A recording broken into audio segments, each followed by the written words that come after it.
وہ انتہائی طاقتور اور مضبوط اعصاب کا مالک تھا۔ کسی بھی جنگ میں اس کا ہونا کامیابی کی دلیل سمجھا جاتا تھا۔ اس کے وار سے کبھی کوئی بچ نہ پایا تھا۔ وہ واحد جنگجو تھا جو تلوار کے بجائے کلہاڑے سے جنگ لڑتا تھا۔ وہ اپنے سردار کا سب سے قریبی اور بااعتماد ساتھی ہونے کے ساتھ ساتھ اپنے قبیلے کی طاقت سمجھا جاتا تھا۔ عثمان سیریز کی اس ایپیسوڈ میں ہم بات کریں گے 100 سال سے زیادہ عرصہ دشمنوں سے جنگ لڑنے والے اس جنگجو کے بارے میں جسے ترک تاریخ ترگت الپ اور اردو تاریخ نور گل کے نام سے جانتی ہے۔ میں ہوں محمد جنید اور آپ دیکھ رہے ہیں میرا یوٹیوب چینل جنید بن شاد۔ ویڈیو کو مکمل دیکھیں۔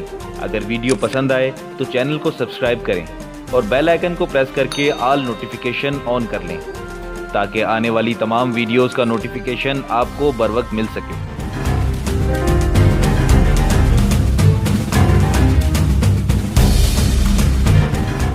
ترگت غازی ترکوں کے کائی قبیلے کے سردار ارطغرل غازی کا سب سے قریبی اور بااعتماد ساتھی تھا۔ یہ انتہائی طاقتور انسان تھا اور اکیلا 20 لوگوں سے لڑ سکتا تھا۔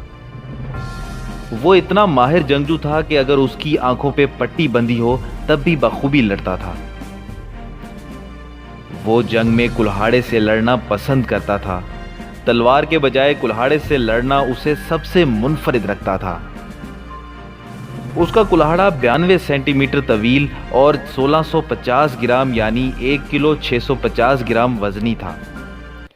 بصری سٹیل سے بنا یہ کلہاڑا 2 دھاری تھا اور اس کے دستے پہ چمڑا لگا ہوا تھا۔ ترگت الپ کا کلہاڑا آج بھی ترک کے ملٹری میوزیم کی زینت ہے اور مشرق و مغرب میں اب تک کا سب سے مضبوط ہتھیار مانا جاتا ہے۔ ترگت کے بچپن میں اس کے والدین منگولوں کے حملے میں مارے گئے تھے۔ اس کے بعد ترگت کی پرورش کائی قبیلے کے سردار سلیمان شاہ کی بیوی یعنی ارطغرل کی والدہ نے کی۔ یہی وجہ تھی کہ ارطغرل اسے اپنا منہ بولا بھائی مانتا تھا۔ جب ارطغرل سردار بنا تو ترگت اس کے سفیر اور نائب کے طور پر کام کرتا رہا۔ ارطغرل نے اس کی بہادری اور ذہانت کی وجہ سے اسے اپنی فوج کا سپہ سالار بنا دیا تھا۔ ترگت ارطغرل کا سب سے قریبی اور جانثار ساتھی تھا۔ ارطغرل کی وفات کے بعد اس کے بیٹے عثمان غازی نے بھی اپنے باپ کے قریبی ساتھی ترگت کو خاص حیثیت دی۔ ترگت ارطغرل کی طرح عثمان کے بھی وفادار اور اس کی فوج کا سپہ سالار رہا۔ 1299 میں عثمان غازی نے ترکی کے علاقے اناگول کو فتح کرنے کی ذمہ داری ترگت کو دی اور اس کی فتح کے بعد عثمان غازی نے اسے اناگول اور اس کی اطراف میں واقع علاقوں کا گورنر بنا دیا۔ پھر وہ اپنی وفات تک تقریباً 36 سال ان علاقوں کا حکمران رہا۔ عثمان غازی کی وفات کے بعد ترگت کی وفاداریاں ارطغرل کے پوتے اور عثمان غازی کے بیٹے اورحان غازی کے ساتھ بھی رہیں۔ اورحان کی فوج کا سپہ سالار بھی اس کے دادا اور باپ کا قریبی ساتھی اناگول کا گورنر بوڑھا مگر چٹان سے زیادہ مضبوط اور کلہاڑے سے لڑنے والا ترگت الپ تھا۔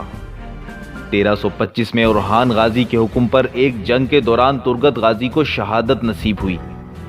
اس وقت اس کی عمر 126 سال تھی۔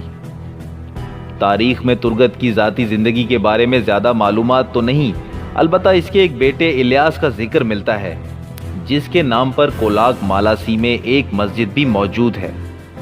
ترک کے ڈرامہ سیریل ڈیریلیس ارطغرل کے مطابق ترگت کی پہلی شادی اپنے قبیلے کی لڑکی شاہینہ سے ہوئی جسے منگولوں نے حملے کے دوران جلا کر شہید کر دیا تھا۔ اس کے بعد ترگت کی زندگی کا مقصد صرف ارطغرل کے ساتھ مل کر دشمنوں سے لڑنا تھا۔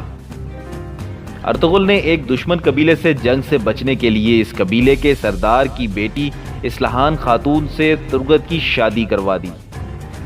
اصلاحان خاتون کے والد اور بھائیوں کی وفات کے بعد وہ قبیلے کی سردار بن گئی، لیکن دشمنوں سے مقابلے اور سازشوں کے پیش نظر ارطغرل نے، جو کہ تمام قبیلوں کا سردار اعلیٰ تھا، ترگت کو اس قبیلے کا سردار بنا دیا۔ ترگت الپ کی شہادت کے 500 سال بعد 1877 میں سلطان نے ایک شہر کا نام ترگت الپ کے نام پہ رکھا۔ ترگت کا مقبرہ بھی اسی شہر میں واقع ہے۔ ارطغرل غازی کے مقبرے کے باہر ترگت الب کے نام سے منسلک ایک اعزازی قبر بھی موجود ہے جو ان کی اصلی آرامگاہ نہیں ہے۔